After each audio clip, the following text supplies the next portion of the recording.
One state put Donald Trump back on the 2024 primary election ballot, while another state, well, they kick him out.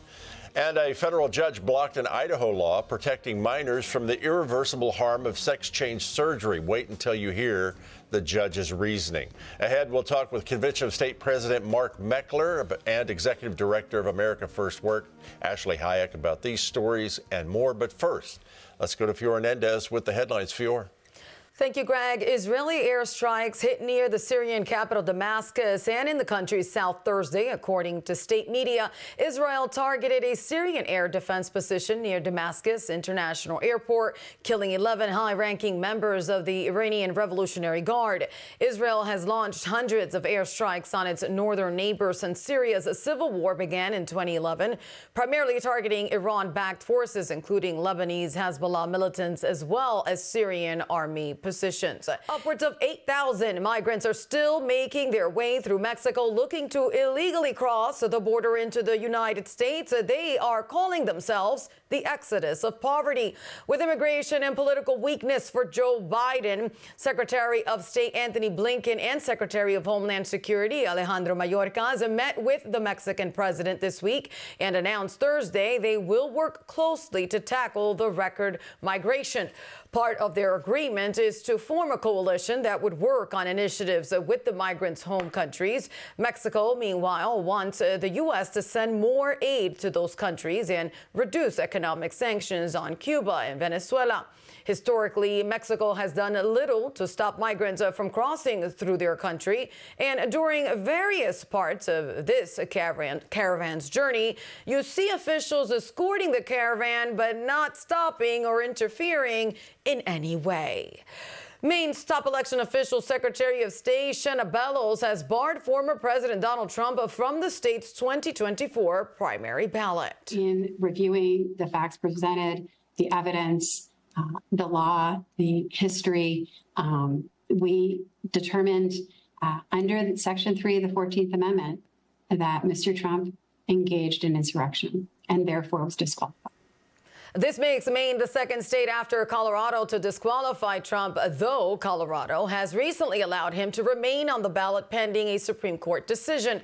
Former state lawmakers filed a bipartisan challenge against Trump's eligibility. It is widely anticipated that Trump's team will contest it. Legal experts suggest that the U.S. Supreme Court may settle the matter nationally.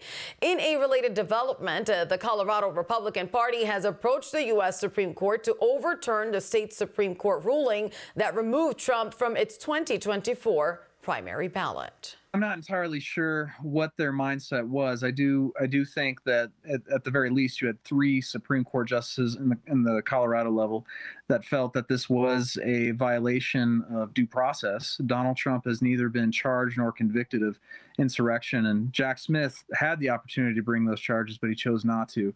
So in light of that, using it as a reason to dismiss Donald Trump from the Colorado ballot was certainly premature, and in this case, shocking and unprecedented and not warranted. The GOP filed an appeal extending the state court's temporary pause on the ruling pending the U.S. Supreme Court decision. Colorado Secretary of State Jena Griswold declared that Trump will temporarily stay on the ballot, which is scheduled for printing on January 5th. This status holds unless the Supreme Court upholds the lower court's decision or decides not to consider the appeal. Tim? The cabal is all working together, it seems like. Ashley, let's take a moment to hear from Maine Secretary of State Shenna Ballots after she announced removing Donald Trump from the state's election ballot. Here it is. We also, laid out that the record demonstrates that, in fact, the events of January 6, 2021, which were unprecedented and tragic, were an insurrection. In the meaning of Section 3 of the 14th Amendment. So Ballots cites, once again, the 14th Amendment for removing Donald Trump from the state's election ballot 24.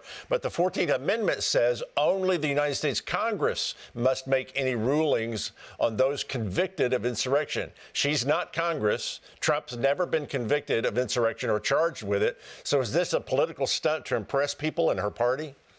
Yep, absolutely right. And that's Section 5, where it mentions Congress is the only one that can do this. Barring Trump from the ballot, either in Maine or Colorado or even potentially Louisiana, is just a direct assault on the foundation of democracy itself. This Secretary of State is a former ACLU attorney, and she's a Biden-supporting Democrat. The Democrats realize that the only way that they can defeat Trump is through lawfare, and so that's what they're looking to do.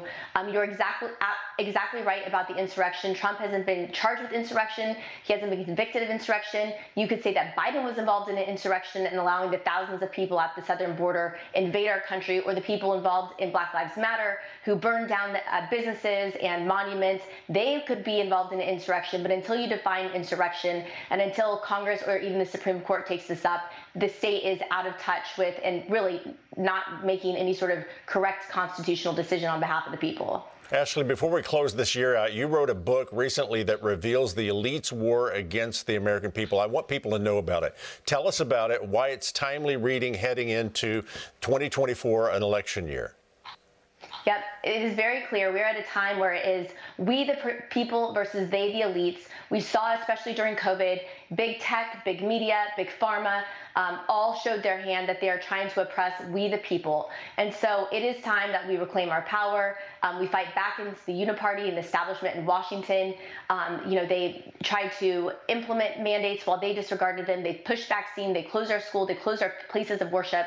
So the book is just eye-opening realization of what's happening and how we can rise up and restore power to the American people. I encourage people to get it. Where can we get a copy of Beat the Elites? BeatTheElites.com or Amazon. BeatTheElites.com. Ashley Hayek, America First Work. Thank you for being part of Victory News all this year. We look forward to seeing you in 2024. Happy New Year to you. Thank you. Happy New Year.